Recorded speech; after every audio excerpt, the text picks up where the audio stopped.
There's a little under the hood video explaining what I've done to aid some problems with the earlier fuel system. I put in a facet lift pump. It delivers about 4.5 pounds pressure.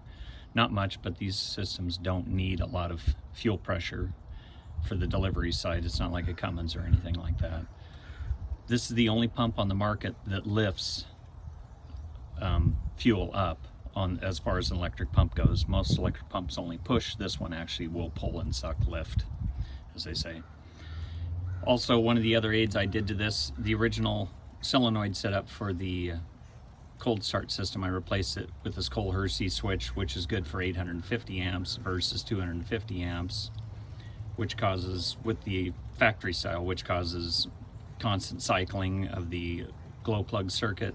You put this in there, it delivers constant voltage to it, so it doesn't cycle on off like the normal early systems did. This one's been cured, works every time. I start the truck regularly in 35-degree weather with no issues. If it goes below 30, I usually plug in the truck overnight. It does aid in it.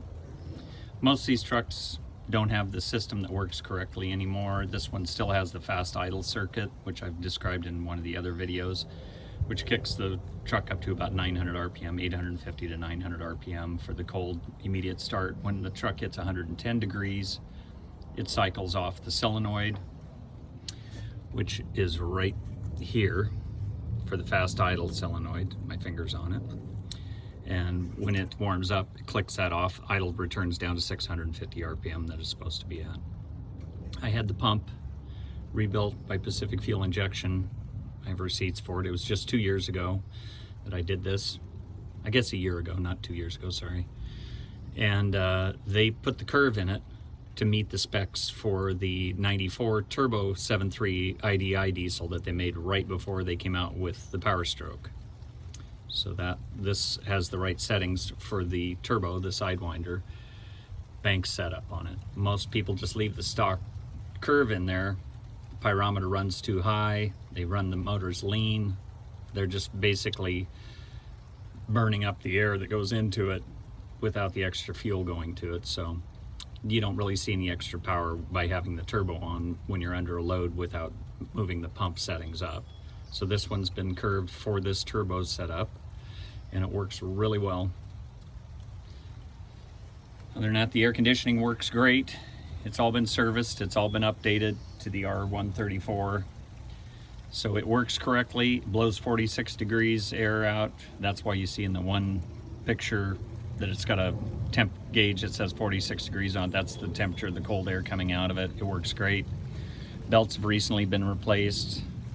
The radiator was replaced by the previous owner with a brand new one. Most people put an aftermarket aluminum one in here, which are susceptible to cracking and breaking because they don't flex at all. This is a high-dollar Modine radiator right here that was put in just before I bought the truck 3 years ago. As far as the master cylinder, I replaced it just about 3 weeks ago, just because it was leaking around the top, not because there was a real problem with it. I just didn't want to see the leaks in the rusty master cylinder, so I replaced it. The batteries are just 2 years old, I guess. I put those in, 2 years old. I put them in the day I got the truck. That was the only thing I had to replace on it. Other than that, it runs and drives like $1 million going down the road. It doesn't leak profusely like most of the early diesels do. This one doesn't. It leaves a little spot on the ground after you've taken a long trip someplace, like most cars will of this age.